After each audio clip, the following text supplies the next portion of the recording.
Maya, a skilled but wolfless young woman orphaned after her parents died, serving the kingdom, has spent years enduring ridicule while secretly loving Prince Cedric, who leads her to believe he will claim her as his mate during the Crescent Moon Ritual. After publicly announcing his intention, Cedric loses his resolve under political pressure and the arrival of the beautiful noblewoman Lady Sarah Vittoria, ultimately humiliating Maya by refusing to claim her before the entire court. As Maya stands devastated, Alpha King Kalin, Cedric's older brother, interrupts the ceremony, declares that he will claim her instead, and publicly protects her despite fierce opposition from the council and nobility.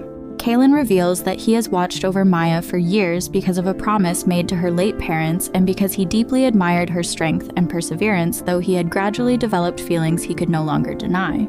While Maya struggles to understand why the king would choose her, Kalin treats her with patience and respect, never forcing the relationship and insisting that any future between them must be by her own choice. Cedric later confronts Kalin, admitting too late that he loves Maya, but Kalin exposes that Cedric only valued her once he lost her and challenges him to admit whether he truly wanted Maya or simply hated losing to his brother.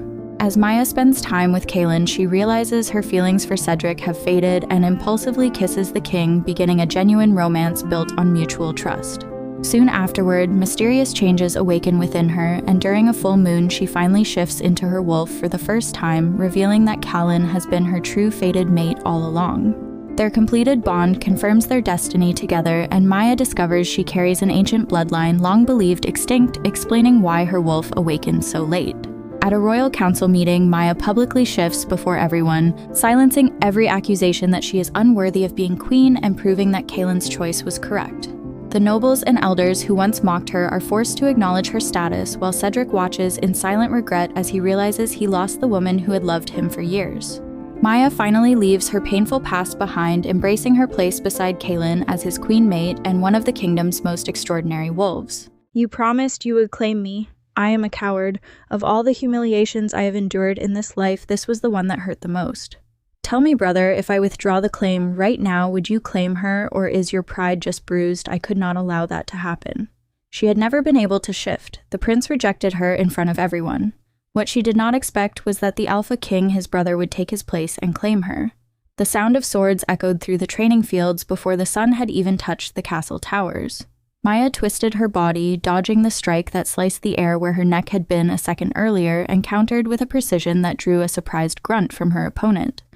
The guard stepped back 2 paces, adjusting his stance, his eyes narrowing with something between reluctant respect and irritation. "You fight like you have something to prove," he said, raising his sword again. Maya did not answer. She simply advanced. The metal sang when their blades met, and she used the force of the impact to spin, striking the guard's back with the hilt of her sword. He dropped to his knees in the damp earth, defeated for the 3rd time that morning. "She always has something to prove." A female voice cut through the silence that followed. "That is what happens when you are born broken." Maya did not need to turn to know who had spoken. She recognized that tone, sweet on the surface, poisonous underneath, the same way she recognized the scars on her own hands. Lady Stella, daughter of one of the king's advisors, watched from the stone bleachers, surrounded by other noble girls who giggled softly like hyenas waiting for scraps of a wounded prey. "How many years has it been, Maya?" Stella continued descending the steps with the practiced grace of someone trained to wound without leaving visible marks.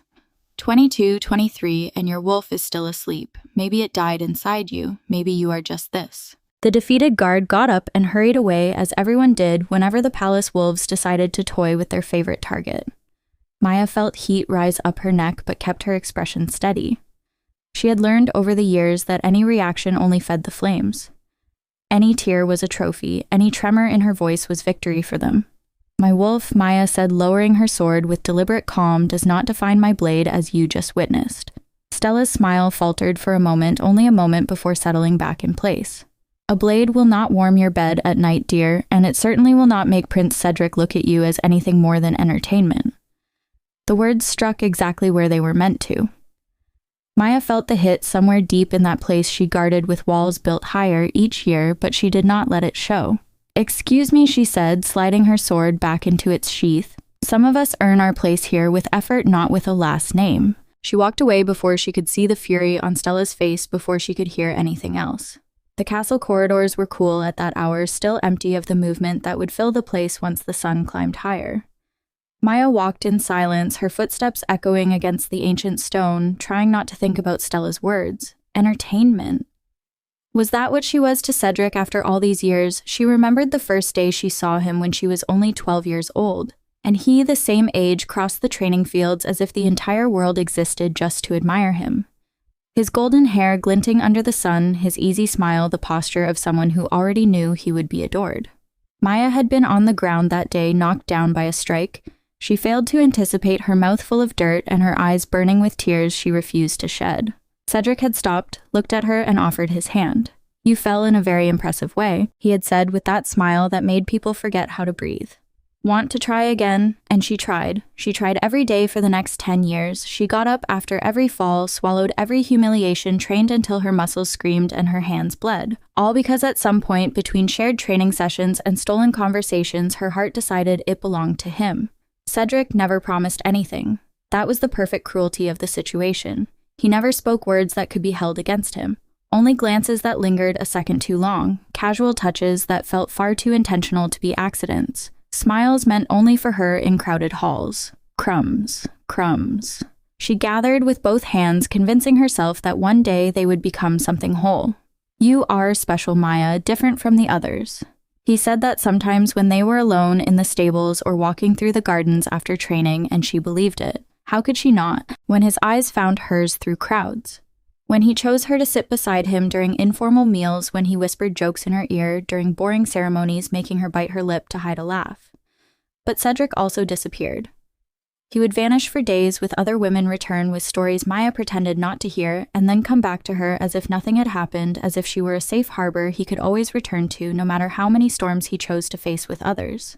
Maya stopped before one of the corridor windows, looking down at the training fields.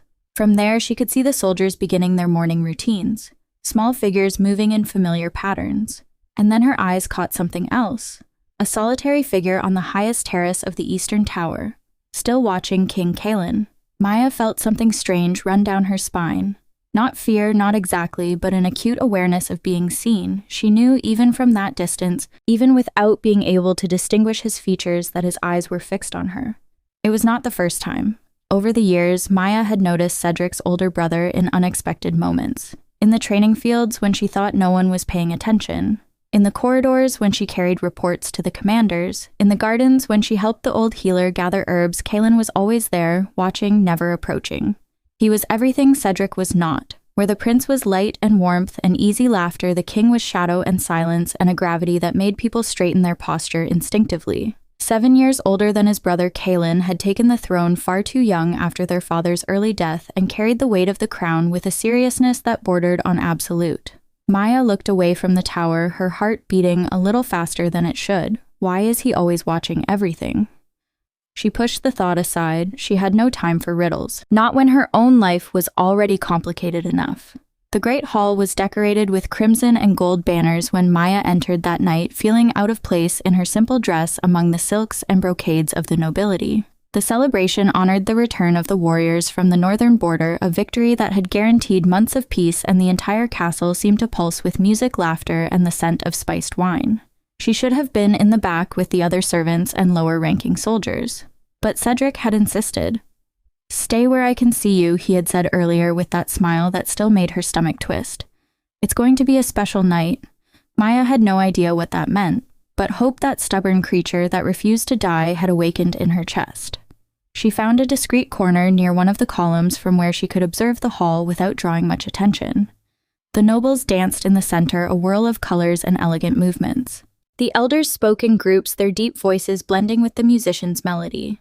And on the elevated throne at the back of the hall, Kalin watched everything with the same unreadable expression as always. Maya caught herself staring at him before realizing what she was doing.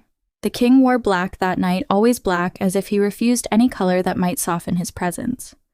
His dark hair was tied at the nape, revealing the strong line of his jaw and eyes that seemed to absorb light rather than reflect it. He did not dance, he did not smile. He simply existed there, a gravitational force everyone felt while pretending to ignore, as if sensing the weight of her gaze. Kalin turned his head. His eyes met Mia's across the crowded hall. She felt the air leave her lungs. There was something in that look, an intensity that did not match the distance between them, a question she did not know how to answer. For an insane moment, Maya had the feeling that the king could see through all her defenses, all her masks, straight into the place where she kept her deepest wounds. Then Cedric appeared beside her, breaking the spell. "There you are." He held 2 glasses of wine, his grin wide and his eyes shining with something she could not immediately identify. "I was looking for you." Maya accepted the glass he offered, trying to calm the racing of her heart. "You said it would be a special night," she murmured. "What did you mean by that?" Cedric took a long sip of wine before answering. There was a flush on his cheeks that revealed this was not his first glass, perhaps not even his third. "The Crescent Moon Ritual," he said, his voice slightly louder than necessary. "It's in 2 weeks." Maya felt her stomach drop. The ritual was the ceremony in which wolves claimed their mates, an ancient tradition heavy with meaning that determined alliances and sealed destinies. She had watched several over the years, always from the shadows. Always knowing her place in that sacred circle was impossible. How could she be claimed if she did not even have a wolf? "I know," she said, keeping her voice neutral. "What does that have to do with me?" Cedric stepped closer, so close she could feel his warmth, the scent of wine on his breath. "Everything," he whispered. "It has everything to do with you." And then before she could process those words, he turned to the group of young nobles who had gathered nearby, drawn to Cedric's natural magnetism like moths to a flame. "Did you all hear that?" Cedric's voice cut through the surrounding conversations loud enough for a dozen people to hear. "At the next Crescent Moon Ritual, I'm going to claim Maya." The silence that followed was absolute. Maya felt the blood drain from her face. Around her stares multiplied, surprised, curious, some openly hostile. The whispers began almost immediately, spreading through the hall like fire through dry straw. "The prince is going to claim her, but she does not have. She must have bewitched him." "This is a joke, right?" Maya wanted to disappear. She wanted the floor to open and swallow her whole, but also, and she hated herself for it, she felt hope burst inside her chest like a sunrise. "He chose me. After all these years, he finally chose me." Cedric turned to her, his triumphant smile clearly satisfied with the reaction he had provoked. "Surprise," he said softly. Maya opened her mouth to respond to question, to say anything that wasn't just standing there like a fool. When her eyes, acting on their own, sought the throne at the back of the hall. Kalin was no longer watching the crowd. He was looking directly at her, and the expression on his face, something like contained concern, sent a chill racing down Maya's spine. The following days were a whirlwind. News of Cedric's declaration spread through the castle like a sickness, infecting every conversation, every stare, every interaction. Maya could not cross a single corridor without hearing her name whispered, without feeling judgmental eyes on her back, without catching the poorly hidden spiteful smirks. Training became harder. The other soldiers, who once ignored her with an almost respectful indifference, now seemed determined to prove she was not worthy of standing among them, much less of becoming a prince's chosen mate. Cheap shot. The commander roared when Mia hit the ground for the 3rd time that morning, knocked down by an obviously illegal move. Reset. The guard who had taken her down, a big man with a scar cutting across his face, did not apologize. He only smiled, baring his teeth. "The future lady of the prince needs to learn to defend herself better," he said, loud enough for everyone to hear. "Or does she plan on using other talents? Laughter, always laughter." Maya got up, ignoring the pain in the shoulder she had landed on. She raised her sword and attacked. This time, she did not follow the rules either. The guard collapsed with a shout of surprise when she struck the side of his knee, dropping him, and pressed her blade to his throat before he could react. "My talents," she said, breathless but steady, "are right here. Would you like me to demonstrate any others?" The silence on the training grounds was absolute. Maya stepped back, sheathed her sword, and walked off without looking behind her. Only when she was far enough hidden in the shadows of the stable did she allow her hands to tremble. 2 weeks. I just need to hold on for 2 more weeks. You're bleeding." The voice made her jump. Maya turned, heart racing, and found Kalin standing at the stable entrance, the sunlight casting a golden outline around his dark silhouette. "Your Majesty," she bowed quickly, trying to hide her still shaking hands. I didn't know you were here." Kalin did not move, his eyes storm gray. She realized now that he was closer than he had ever been, dropped to her shoulder where a red stain was beginning to spread through the fabric. "You should see the healer." It was not a suggestion, it was an order wrapped in the calmest voice in the world. "It's just a scratch," Maya said, hating how small her voice sounded. "It happens during training, it should not happen like that." Kane stepped into the stable and she resisted the instinct to step back. "I saw what he did. The blow was intentional." Maya blinked, startled. "You saw?" Something flickered across the king's face, too fast to identify before his usual neutral expression settled back in place. "I watch my soldiers," he said. "All of them. But you don't watch all of them the way you watch me, Maya thought, and immediately despised herself for it. What did she know about what the king did or did not do? Thank you for your concern, your majesty, she said, forcing her voice to steady. I'll see the healer. She moved to walk past him, but Kalin did not step aside. For one agonizing moment, they stood there, she trying not to breathe, he looking at her with an intensity that made her blood run faster. Maya, he said her name as if testing its weight on his tongue. Are you sure you know what you're doing? The question caught her off guard. What do you mean? Kalin hesitated. Hesitation looked strange on him. A king who made life and death decisions without flinching, who commanded armies with a single word, who made nobles tremble with one glance. My brother, he began, then stopped. His jaw tightened visibly. Cedric is impulsive, he acts on excitement, and often retreats when reality sets in. Maya felt something cold spread through her stomach. What are you trying to say? I'm saying you deserve someone who is certain. Kalin's eyes met hers, and there was something there. Something she could not name. Something that made her heart beat in the wrong rhythm. Someone who does not need a glass of wine to find courage. The silence between them stretched, heavy with meanings Maya could not or would not decipher. Cedric chose me. She finally said the words, sounding more defensive than she intended. For the first time in my entire life, someone chose me. I won't question that. Something shut down in Kalin's expression. As you wish. He stepped aside, clearing the way for her to pass. Tend to that wound. Maya walked past him so close she could feel the heat radiating from his body, the scent of pine and leather, and something else. Something that made her head spin in ways it shouldn't. She did not look back as she walked toward the castle. If she had, she would have seen Kalin still standing at the stable entrance, his fists clenched, his eyes following her every step, as if he were battling something far greater than himself. Lady Sarah Vittoria arrived at the castle 3 days before the ritual. Maya saw her first from the gardens, where she was helping old Tomas transplant lavender seedlings. The carriage that entered through the main gates was absurdly elaborate, all polished black wood with silver details that shone under the sun. The horses pulling it were white as snow, and the woman who stepped out of the carriage was even more elaborate. Sarah Vittoria had the kind of beauty that looked engineered in a laboratory, every feature calculated for maximum impact. Her red hair flowed in perfect waves over shoulders left bare by an emerald green dress. Her eyes, an icy blue, swept across the courtyard with the efficiency of a general surveying a battlefield. And when those eyes landed on Maya across the garden's distance, something in them gleamed. It was not curiosity, not interest, it was recognition. The kind predators feel when they identify their prey. Who is she? Maya asked Tomas, unable to look away. The old healer straightened with difficulty, leaning on his shovel. Lady Sarah Vittoria, daughter of Duke Vittoria from the eastern lands, he spat on the ground. A gesture of disdain Maya had never seen from him. They say she came to win the king. May the gods protect us from women like her. Maya watched as Sarah was greeted by the servants as her trunks were unloaded as she walked into the castle with the posture of someone who already considered herself its mistress. At the Crescent Moon Ball, it was tradition for ladies from all lands to come and compete for the chance to be claimed by the king or the prince. Something in her chest tightened, a warning, maybe a premonition, but she pushed the feeling aside.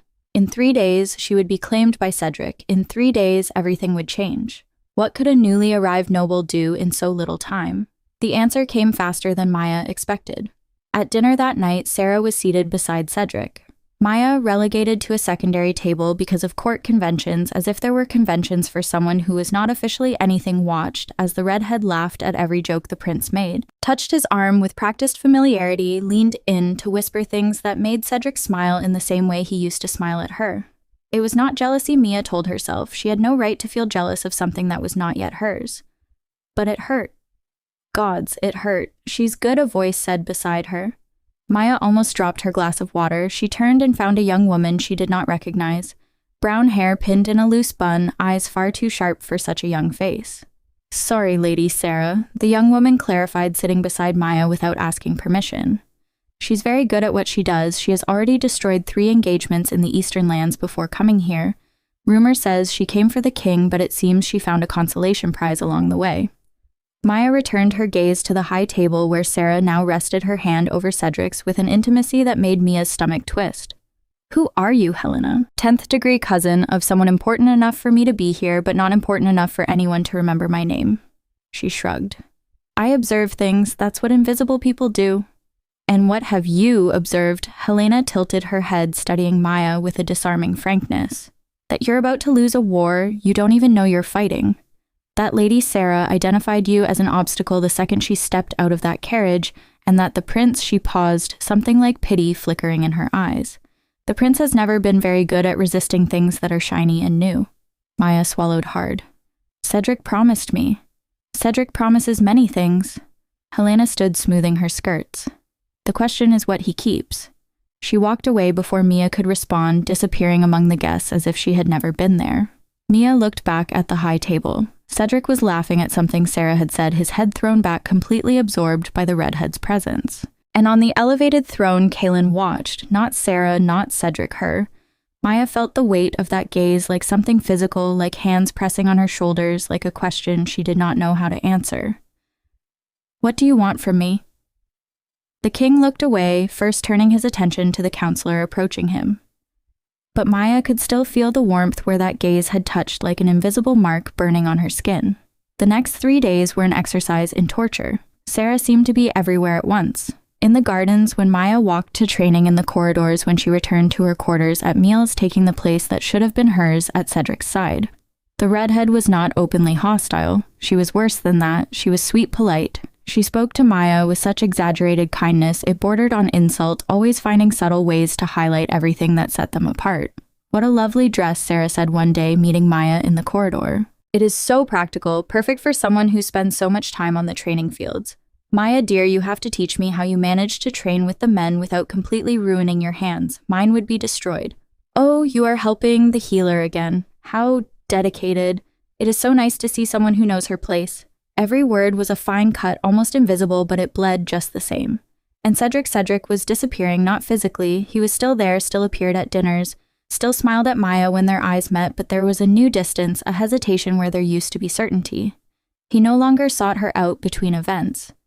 He did not wait for her after training. He did not whisper jokes in her ear or make her feel like she was the only person in the room. On the eve of the ritual, Maya found him alone in the gardens. Cedric. He turned, and for a moment, only a moment, she saw something like guilt flash in his eyes. "Maya." He smiled, but the smile did not reach his eyes. "What are you doing out here so late, looking for you?" She stepped closer, trying to ignore the alarm screaming in her chest. "I wanted to talk about tomorrow." Cedric glanced away, running a hand through his hair. "Tomorrow, the ritual," she clarified unnecessarily. Do you still want to claim me?" The silence that followed was the most honest answer Cedric had given in weeks. "Maya." He sighed, still not looking at her. "Things have gotten complicated. Complicated how the council is pressuring. My brother is questioning. You promised." Maya's voice came out steadier than she felt in front of everyone. "You promised me." "I know." Cedric took a step toward her, his hands raised in a calming gesture. "And I will keep my word. I just need time to sort some things out. Time, trust me, Maya." He took her hands in his, and for a second she allowed herself to believe. "I would never let you down, you know that," but she was no longer sure she did. Maya nodded. She let him kiss her forehead, let him leave her there in the garden with a heavy heart and a mind in turmoil. The night of the ritual arrived with a moon so bright it almost looked like day. The great hall had been transformed. Torches burned in stands of ancient iron, casting dancing shadows across the stone walls. The sacred circle was drawn at the center of the marble floor, the ancestral runes glowing with a light of their own that Maya could not explain. The audience, nobles, elders, counselors, formed a ring around it all in their finest clothes, all waiting. Maya felt like an offering about to be sacrificed. Her dress was simple white and deep blue with few adornments, the best she owned. She had braided her dark hair and let it fall down her back, her hands hidden in the folds of the fabric to conceal the trembling she could not control. "You are pale." Helena appeared at her side, materializing as she always did. "Breathe." "I am breathing." "No, you are hyperventilating." Helena gripped her arm with surprising firmness. "Look at me. Whatever happens today, you survive." "Understood." "You have survived worse." Maya wanted to ask how Helena knew what she had survived, but the sound of a gong cut through any conversation. The ritual was beginning. The young wolves were called to the center one by one to make their claims.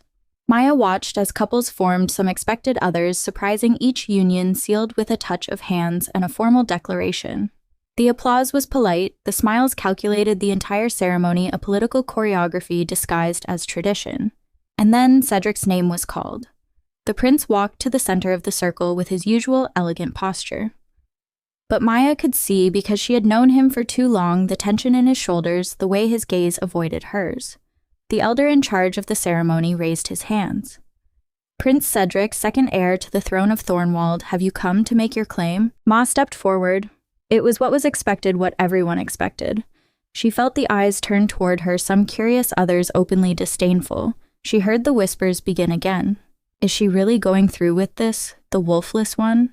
But she kept walking because she had come too far to turn back now. Cedric saw her approaching and lowered his head.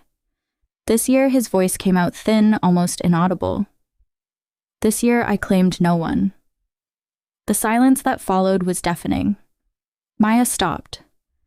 Her feet simply stopped, as if her body had received the message before her mind could process it. Perhaps at the next ritual, Cedric added, still not looking at her. Perhaps at the next ritual.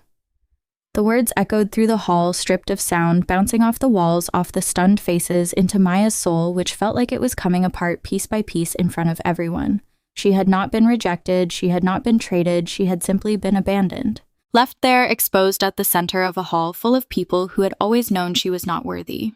You were right. She wanted to scream to every voice that had humiliated her over the years. You were always right.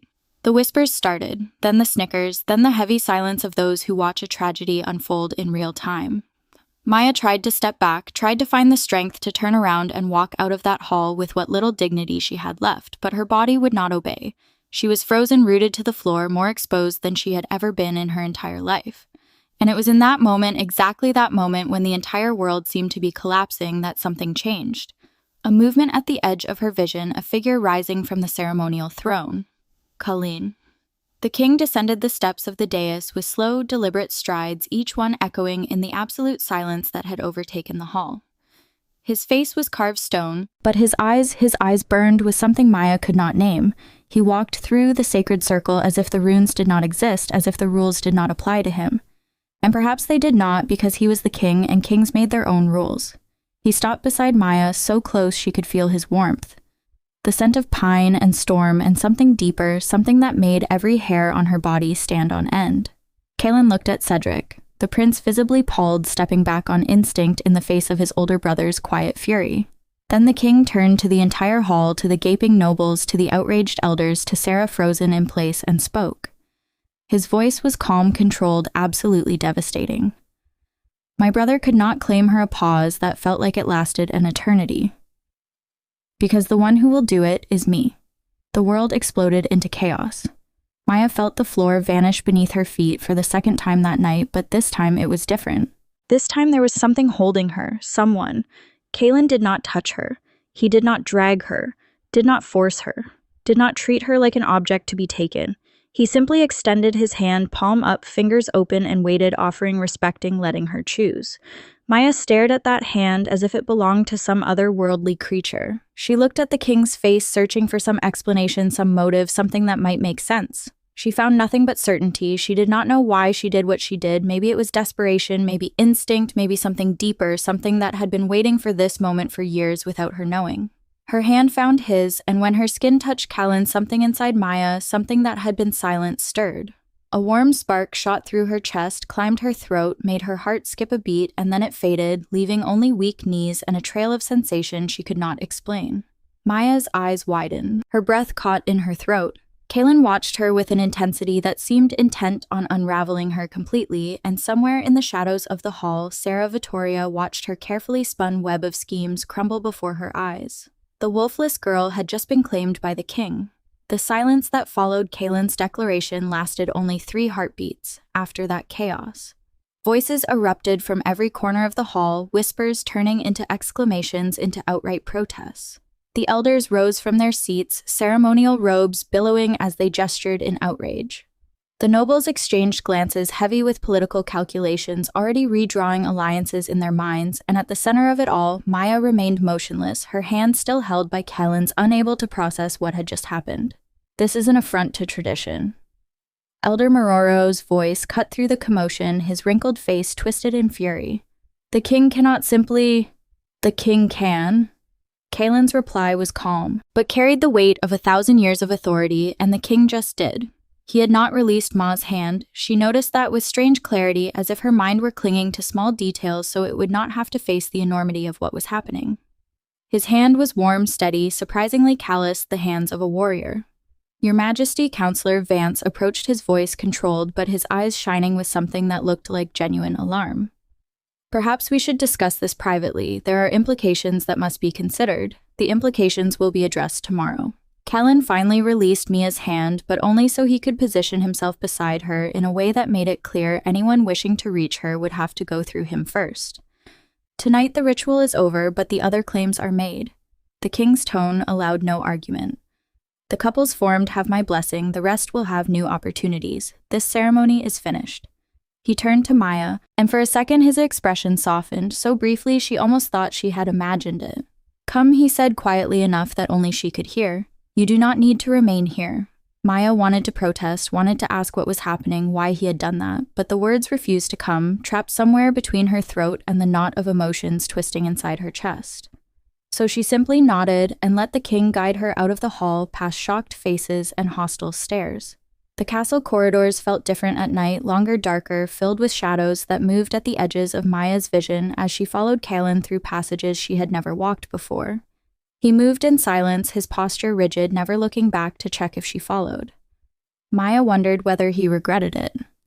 Whether now that the adrenaline had faded, he was calculating the political cost of what he had done. Whether she was just a piece in some game she could not see. Why did you do this? The question burned on her tongue, but she did not dare speak it. Not yet. They climbed a spiral staircase that seemed endless past guards who bowed in silent reverence, walked through an antechamber lined with ancient tapestries depicting battles and conquests. Then Kalin stopped before a set of double doors made of dark oak adorned with the royal crest.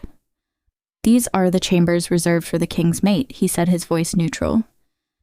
You will stay here. I don't. She swallowed hard, forcing the words out. I do not understand what is happening. Kalin did not answer immediately.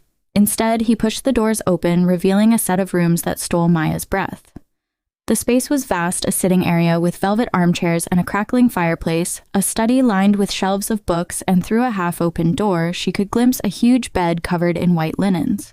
Tall windows overlooked the castle gardens, and moonlight streamed through them in beams that made everything look unreal. Like a dream she might wake from at any moment.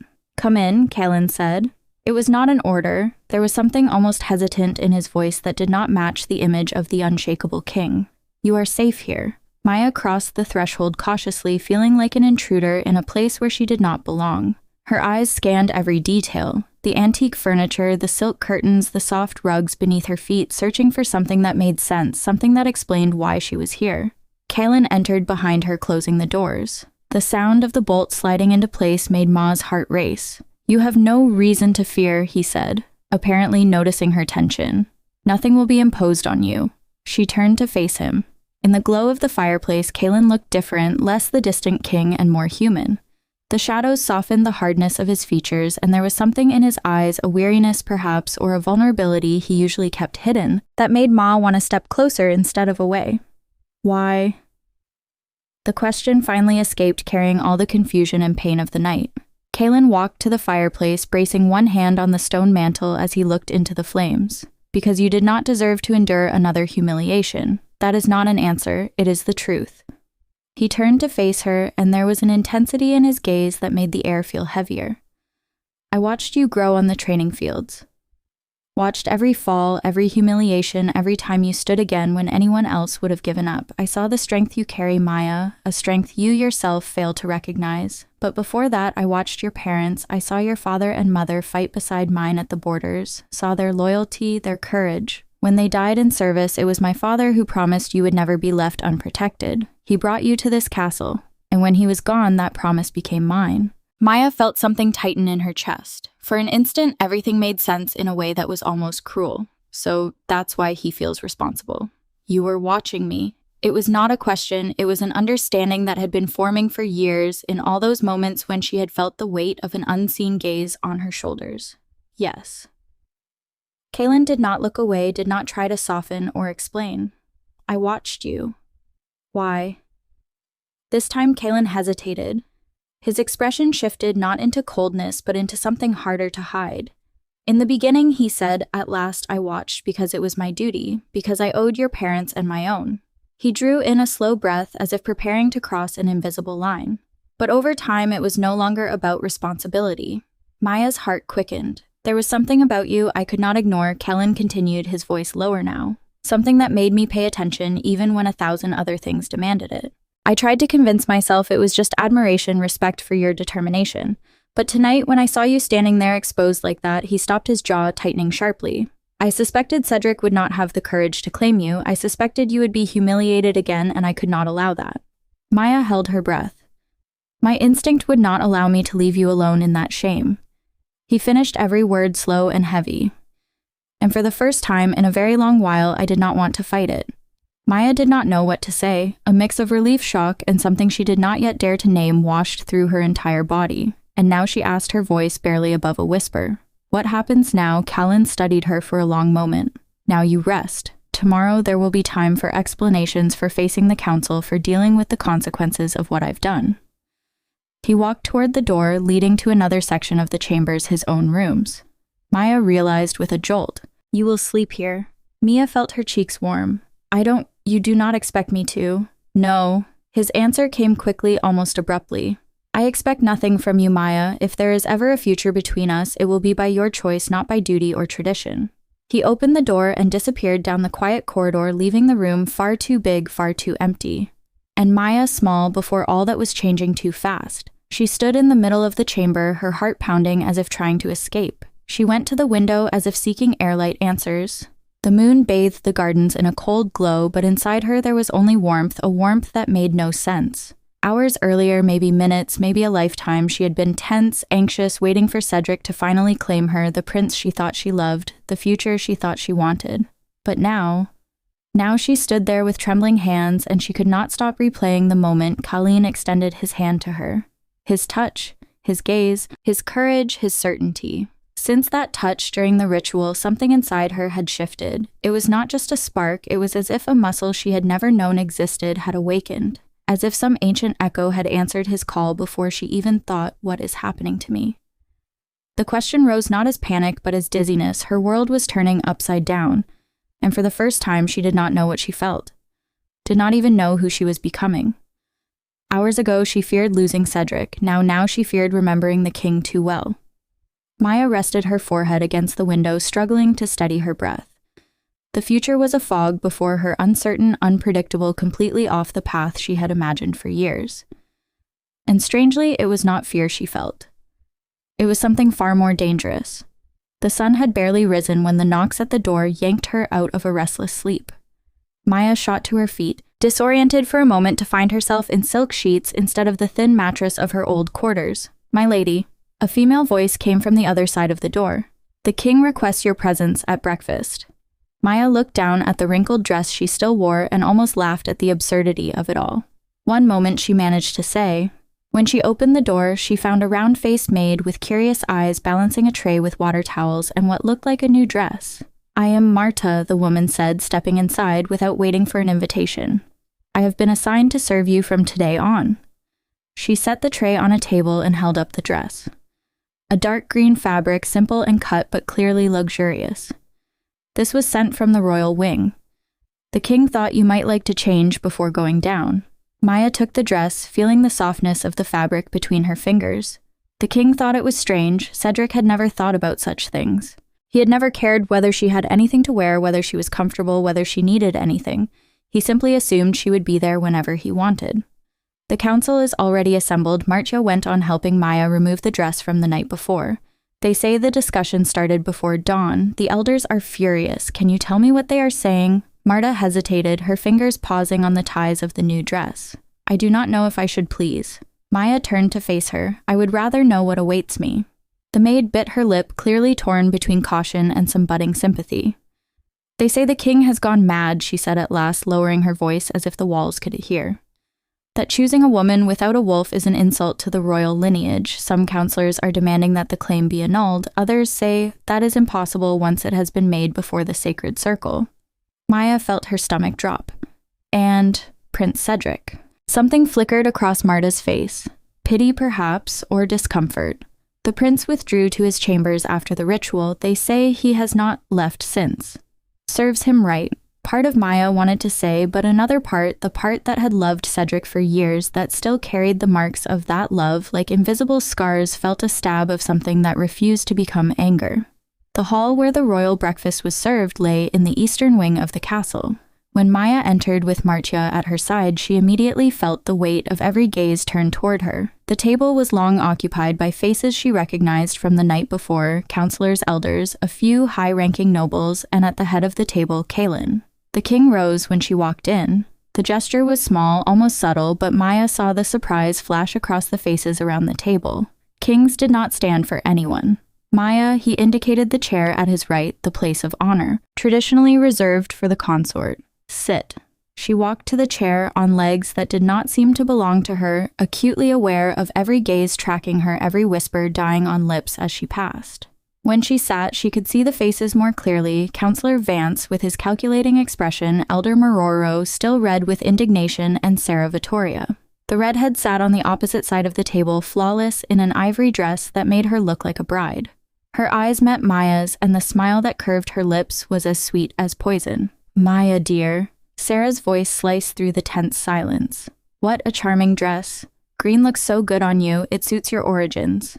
Maya opened her mouth to respond, but Kalin was faster. Lady Sarah, the king's voice was ice.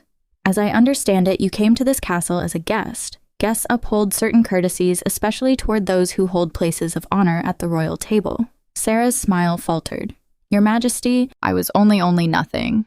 Kalin did not raise his voice, but something in his tone made even the oldest counselors straighten in their seats. Maya is mine. I chose her. Any disrespect toward her is a direct insult to the king. I trust that is clear. The silence that followed was so thick, Mia could have cut it with a knife. Sarah lowered her eyes to her plate, her cheeks flushed red. Maya felt a flicker of satisfaction that she immediately tried to suppress. This was not the time for small revenges. Your Majesty. Counselor Vance cleared his throat, seizing the pause to reclaim control of the conversation. We must address the implications of last night. The council has concerns. Concerns. Kalin repeated the word as if dissecting it. And what would those be, Miss Maya has never manifested her wolf? Vance spoke with the care of someone walking on broken glass. Tradition is clear. The royal consort must be able to bear strong heirs without a wolf. Tradition is also clear about claims made within the sacred circle. Kalin cut in, once declared they are irrevocable. Or is the council suggesting that I break ancestral oaths? Vance palled. No, Your Majesty, we merely. Then the matter is settled. Kalin took a sip from his goblet with a calm that contrasted sharply with the tension in the room. Maya will have every protection and privilege this position grants. Anyone who questions that is questioning my authority as king. Maya watched the exchange, barely able to believe what she was witnessing. Kalin, the distant king, the quiet ruler she had spent years admiring from afar, was defending her before the entire council publicly without hesitation. It was more than Cedric had ever done. The comparison rose in her mind before she could stop it, dragging with it a wave of conflicting emotions. Where Cedric made promises in whispers and backed down under pressure, Kalin spoke openly and faced any opposition head-on. You deserve someone who is certain. His words in the stable days ago echoed in her mind with a new meaning. Excuse me. A familiar voice cut through her thoughts. Everyone turned to the entrance of the hall where Cedric stood. Maya felt the air leave her lungs. The prince looked wrecked. His golden hair was tousled, dark circles hollowed his handsome face, and there was a pallor to his skin that spoke of a sleepless night. But it was his gaze when it found hers that struck her like a physical blow. There was pain there, regret, and something else. Something that looked dangerously like desperation. Cedric. Kalin's voice was controlled, but Maya could feel the tension radiating from him like heat from a fire. We did not expect to see you this morning. I need to speak with you. Cedric did not look away from Maya as he spoke in private. Whatever you have to say can be said here. It cannot. The prince finally turned to his brother, and there was a challenge in his stance Maya had never seen before. Unless you want the entire court to hear what I think about what happened last night. The silence was absolute. Kalin rose slowly, the movement loaded with a controlled tension that made the muscles in his shoulders look carved from stone. Very well, he turned to Maya, and for a second his expression softened. Finish your breakfast. Marta will stay with you. Then he walked towards Cedric, passing his brother without so much as a glance, expecting the prince to follow him out of the hall. Maya watched the two of them disappear through the doors, her heart beating in an uneven rhythm. Well, Sarah broke the silence, the poisonous smile back on her lips. This promises to be interesting. Maya did not answer. She only tightened her grip around her goblet until her fingers hurt, and tried not to think about what was happening beyond those walls. The inner gardens were the only place in the castle where Kalin allowed himself to feel anything beyond the weight of the crown. The rose bushes his mother had planted decades earlier still bloomed there, a reminder of simpler times back when he had been just a boy who dreamed of becoming a knight instead of a king. But today, even the roses seemed unable to soothe the storm inside his chest. "You've gone insane." Cedric's voice cut through the silence the moment the garden doors closed behind them. It's the only explanation. Kalin did not turn around. He kept his gaze fixed on the flowers, his hands clasped behind his back. "Insane for doing what you did not have the courage to do. I was going to claim her. Was going to." Kalin finally turned, and there was something dangerous in his eyes that made Cedric step back. "Because from what I saw last night, you left her exposed in front of the entire court. You humiliated her in a way no decent man would and no prince should. I didn't." Things got complicated. Cedric ran a hand through his hair in a frustrated gesture Kalin knew far too well. "Sarah showed up. The council started pressuring me, and I needed time to decide whether Maya was convenient enough for you. That's not what happened. That is exactly what happened." Kalin took a step toward his brother, and though he didn't raise his voice, his presence seemed to fill the entire space. "You spent years keeping Maya close, offering scraps of affection to keep her waiting without ever having the decency to be honest about what you actually wanted. And when the moment finally came to stand by your words, you backed down as you always do." Cedric's face drained of color. "You don't know what you're talking about. I know better than you think." Something old stirred in Kalin's chest. A frustration built over years of watching his brother toy with Ma's feelings as if they were disposable trinkets. "I saw it, Cedric. I saw every time you went to her when you were bored and ignored her the moment something more exciting appeared. I saw how she waited for you, how she believed your empty promises. And I saw the look on her face last night when you abandoned her. Do you really think that's what our father would have wanted? I didn't abandon her. I just needed more time." "Time for what?" "To decide whether Sarah's blue eyes were worth more than years of loyalty." Kane shook his head, something between disappointment and sadness flickering in his eyes. "Maya deserves someone who is certain of her. You never were." Cedric stayed silent for a long moment. When he finally spoke again, his voice was lower, weighted with an emotion Kalin couldn't immediately identify. "And you are certain of her." The question hit Kalin somewhere he wasn't expecting. "What are you trying to say?" "I'm saying that you appeared out of nowhere and claimed her in front of everyone." Cedric stepped closer, accusation sharpening his features. "You who never showed interest in anyone. You who rejected every potential match the council presented. Suddenly Maya is important enough for you to cause a political scandal." Kalin felt his jaw tighten. "That is none of your concern." "None of my concern." Cedric let out a bitter laugh devoid of humor. "You took the woman I intended to claim and say it's none of my concern. You lost her the moment you left her standing alone in that circle." Kalin's voice was sharp as a blade. "I did not take her from you, Cedric. You threw her away." The silence that followed was heavier than anger. There was pain there too. The pain of two brothers who had somehow become rivals over something neither fully understood. "Do you love her?" Cedric's question came out almost as a whisper. Kalin did not answer right away. The truth was he didn't know. What he felt for Maya was confusing. A heavy silence stretched between them before Kalin finally spoke. "I respect her. I admire her strength. And our father protected her because he owed that to her parents." The silence grew even thicker before Kalin continued. "We inherited that promise, Cedric." His voice was low but firm as steel. "But you failed, and I had to repair the damage." Cedric studied his brother for a long moment, something indefinable crossing his gaze. "You've always been like this." Cedric's voice emerged low, trembling with fury, as if every word scraped against something raw.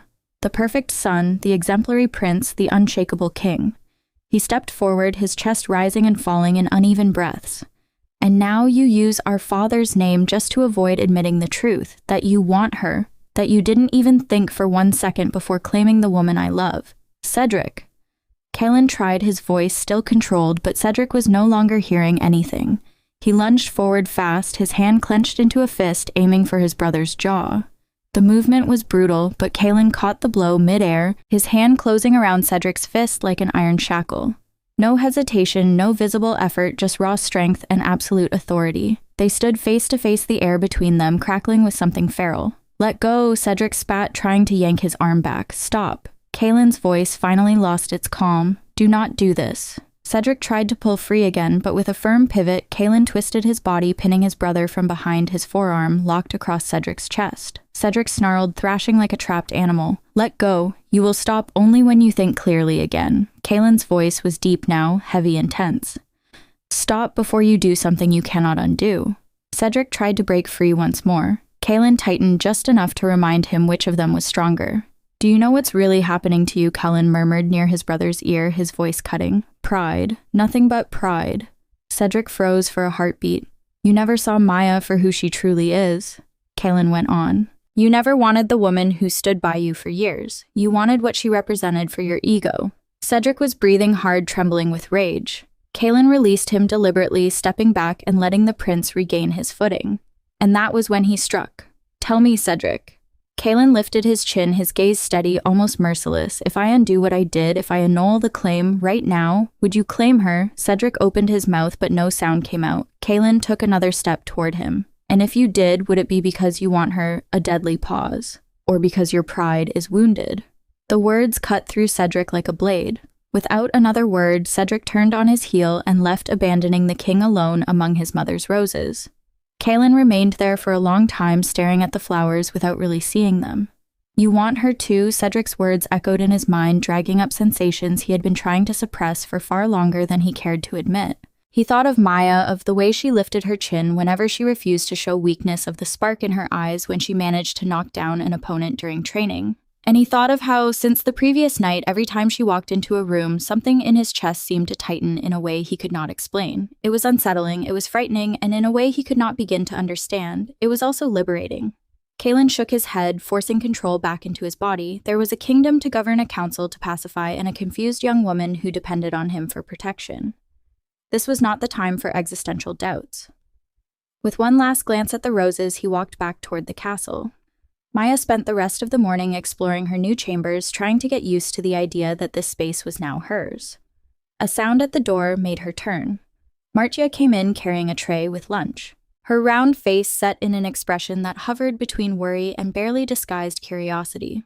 "The king sent this." She set the tray on a table near the window. "He said you should eat something and that he will come to see you tonight if you allow it." "If you allow it." Maya felt something warm spread through her chest at those words. Even now, even after everything, Kalin still asked for permission. Tell him that yes, he can come. The afternoon passed in a haze of thoughts and uncertainty. Maya tried to read, but the words would not stick. She tried to rest, but sleep would not come. She tried not to think about Cedric, about Kalin, about what the future might hold, but it was impossible to think of anything else. When night fell, she stood in front of the mirror, adjusting for the 10th time a dress Martia had brought her hair loose, falling in dark waves over her shoulders, and she wondered whether she was getting too dressed up or not enough, or if none of it truly mattered. The knock at the door made her jump. "Come in." Kalin stepped inside, and Maya felt the air leave her lungs. The king had traded his formal clothes for something simpler, a dark tunic, riding pants, boots that showed signs of wear.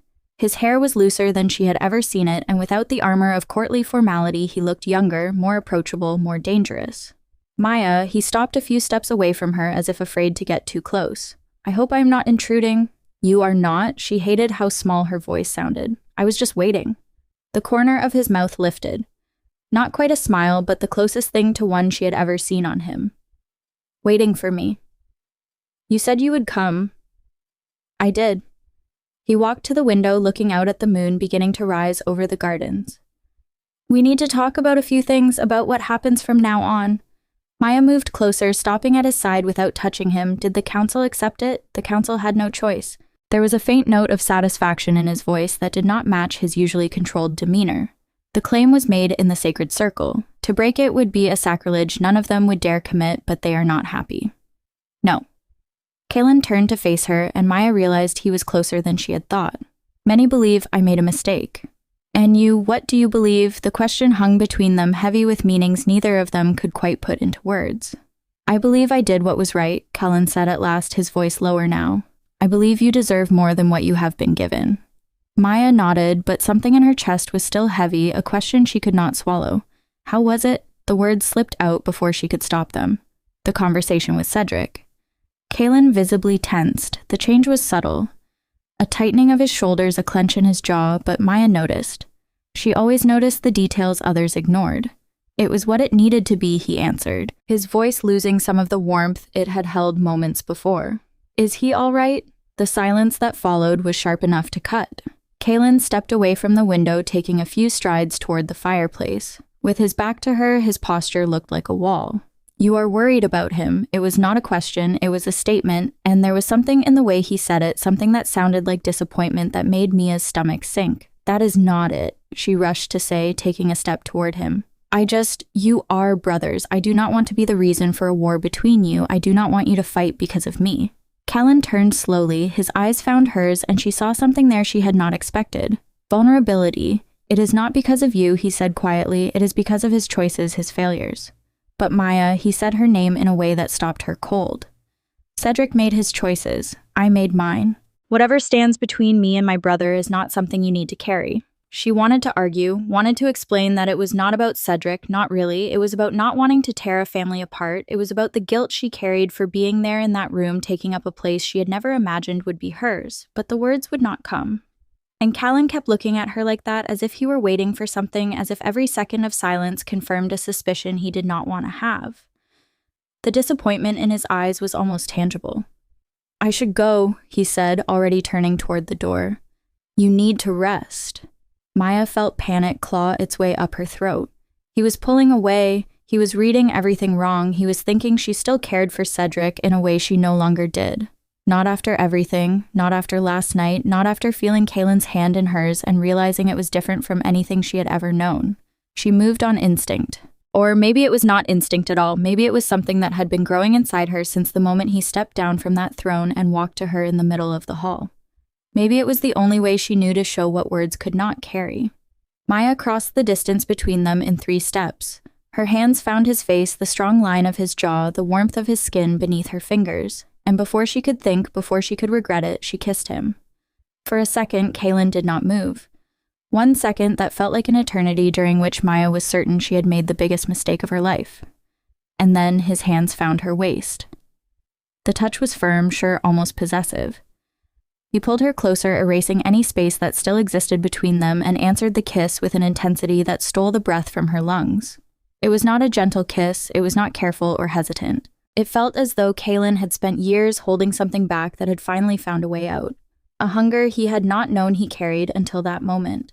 Maya felt her back hit the wall, felt his body pressed against hers, felt his warmth surround her completely.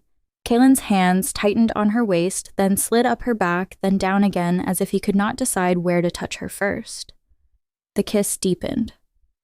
Maya parted her lips, and when his tongue met hers, a sound escaped her throat, somewhere between a sigh and a moan that made her blush. Even in the midst of that whirlwind of sensation, she had not known a kiss could be like this. Had not known her body could respond this way, as if every nerve ending were on fire, as if something inside her were awakening, stretching, wanting more. When they finally pulled apart, both were breathless. Maya kept her eyes closed for a moment, unable to face what she had just done. The heat in her cheeks was almost painful, and her heart pounded so hard she was sure Kalin could hear it. She opened her eyes, finding his gaze only inches from hers. I do not know why I did that. It was a lie. She knew exactly why she had done it. She just did not have the courage to say it aloud.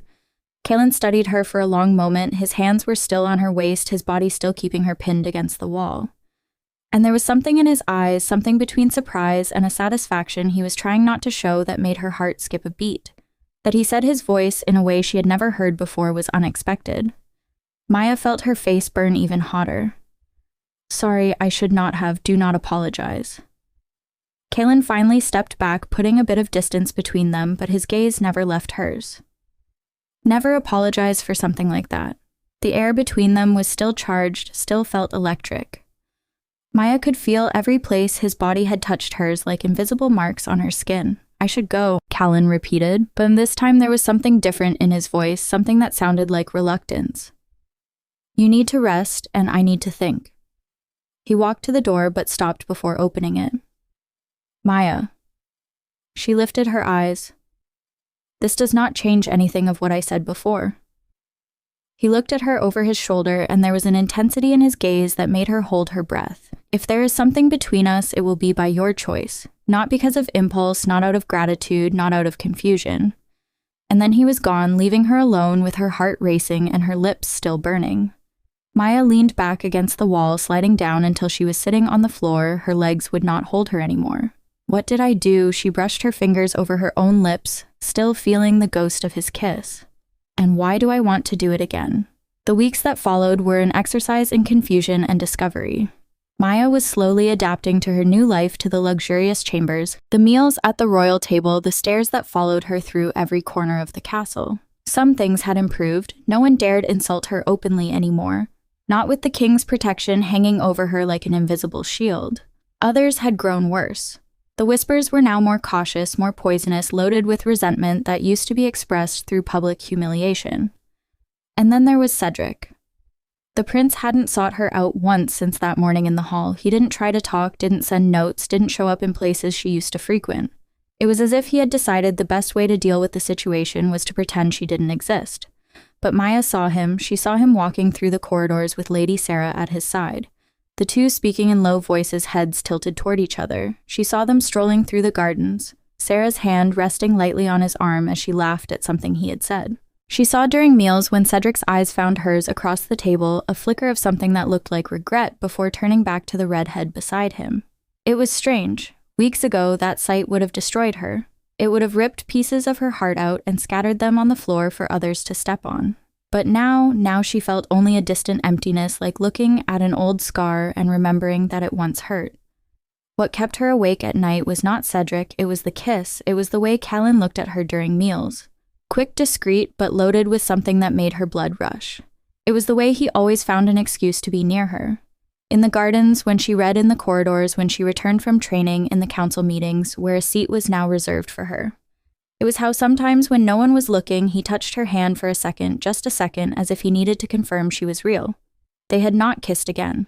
Kalin kept a respectful distance, honoring the words he had spoken that night, but Maya could feel the tension between them growing like a rope stretched to its limit. Every shared glance, every accidental touch, every quiet moment added more pressure to something that would inevitably snap. And there was something else, something Maya couldn't explain. In recent days, her body had begun to change. Not physically, at least not in a visible way, but there were new sensations, strange and unsettling. Her senses felt sharper. She could hear conversations at distances she shouldn't be able to. She could pick up scents she had never noticed before. She could feel presences before seeing them. And then there were the dreams. Every night she dreamed of dark forests and full moons. She dreamed of running on 4 legs, the wind in her fur, the earth beneath her claws. She dreamed of a massive wolf with silver eyes running beside her. And she woke with her heart racing and a strange sense of loss she couldn't explain. On the 3rd week after the ritual, Maya woke in the middle of the night, certain something was wrong. Not wrong, exactly different. Her body burned, not with pain, with heat. A heat that seemed to rise from deep within, from a place she couldn't name. Her skin felt sensitive. Every brush of the sheets amplified 1,000 times. And there was something else, a presence inside her, ancient and powerful, stirring, awakening, pushing to the surface. Maya sat up, heart hammering. What is happening to me? She stood on shaky legs and walked to the window. The moon was almost full, spilling its silver light across the castle gardens. And when Maya looked at it, truly looked, she felt something inside her respond like a call, a recognition, as if the moon were speaking directly to a part of her that had always been asleep. The door opened behind her. Maya turned and found Kalin standing in the doorway. He wore sleep clothes, his hair tasseled, his expression a mixture of worry and something far more intense. His eyes, glowing faintly in the darkness, swept over her as if searching for wounds only he could sense. I felt you wake. His voice was rough. My wolf, he knew before I was fully conscious. Maya couldn't speak. The heat inside her was rising, and now that Kalin was there, now that she could feel his presence, his scent, the energy radiating from him, everything was sharper, stronger, overwhelming. What is happening to me, she whispered, broken, gnashed slowly, each step deliberate, as if walking toward something precious and fragile. Your wolf, he said, stopping a few steps from her. She's waking up finally. Maya's knees buckled and Kalin caught her before she hit the floor, his arms wrapping around her with a strength that was both protective and possessive. I don't understand. She managed gripping his shoulders like they were the only solid thing left. Why now, after so many years, Kalin guided her back to the bed, helping her sit. He knelt in front of her, holding her hands between his, and there was something in his eyes, something almost reverent that made her chest tighten. Some wolves need a catalyst to awaken, he explained softly. Something that triggers the deepest instinct, a threat, a trauma. He paused, his thumbs tracing circles on her palms. Or a bond, a bond. Cain didn't answer right away. His eyes met hers, and she saw a question there, one he seemed afraid to ask. When I touched your hand during the ritual, he finally said, did you feel something?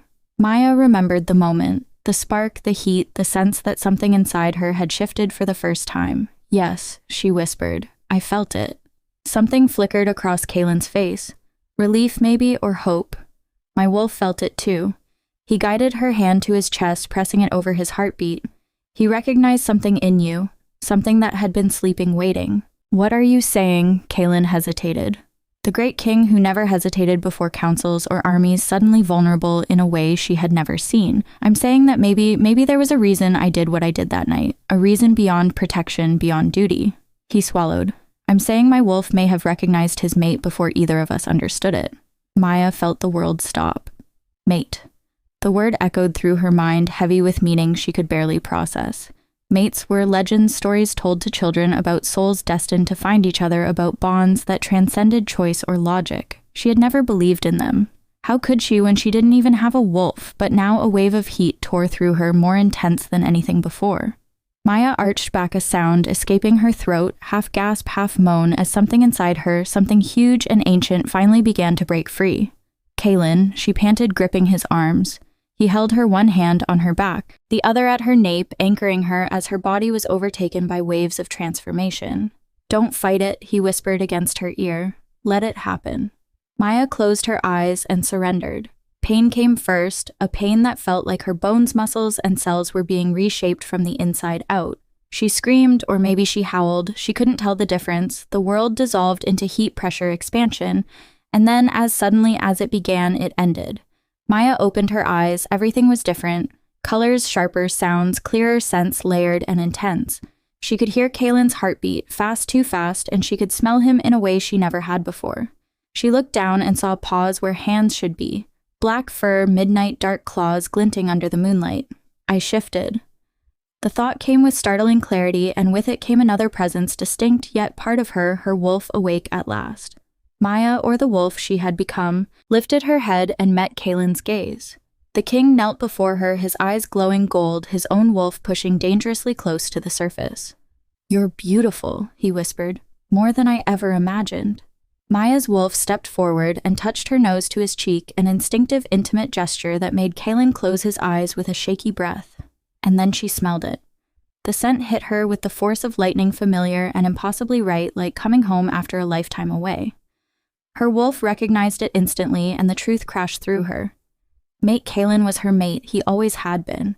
She just couldn't know until her wolf awakened. The shift back was almost as quick as the first. In seconds, Maya was human again, naked and trembling on the floor, tears streaming down her face. Whether from joy or shock, she couldn't tell. Kalin wrapped her in a blanket and pulled her into his arms. He was shaking too. She could feel it as if he were barely holding himself together. You felt it, he said, voice, you know. Maya looked up at him, the man who had watched her from a distance for years, the king who had risked everything to protect her, the mate she never knew she had. Why didn't you tell me? She whispered. I wasn't sure.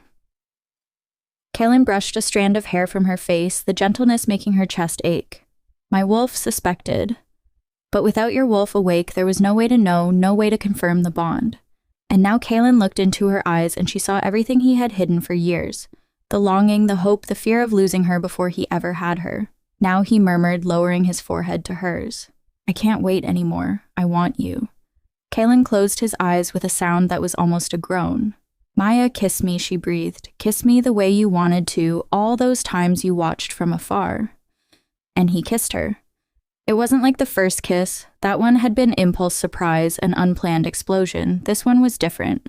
Intentional, deliberate, a wordless declaration. Kalin kissed her as if she were the most precious thing in the world. His hands framed her face, reverent, making her eyes burn.